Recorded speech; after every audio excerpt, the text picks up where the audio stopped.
欢喜在地新闻，为着要来鼓励出外游子学生回乡投票，台南甲屏东拢有民俗的业者推出着大暝游台。乌白装潢设计简单的风格，加上窗外美丽海景，这是伫屏东的民俗。业者鼓励大家回乡投票，祭出优惠，只要设置伫车城、恒春、满洲、无淡乡，而且使用秋冬补助1月初10动工，就有机会免费带海景上人房。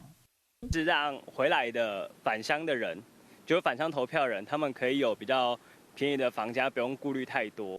另外，伫家己嘛有理发的业者推出好康优待，只要提出1月初10、11下晡4点进前，等下到家己县市的车票、甲身份证，直接消费都会当全额低家头门、电、甲你的费用。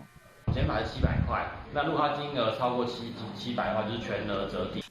包括台南大暝业者有2间星级的饭店，嘛有推出买1送1的优惠。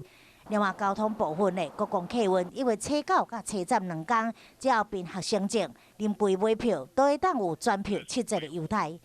对台北到台中原价300块，降到210；台北到台南原价是480，降到336；台北到高雄原价509，降到413。南部业者阁推出回乡投票优惠，鼓励住伫外地拢会当来投票。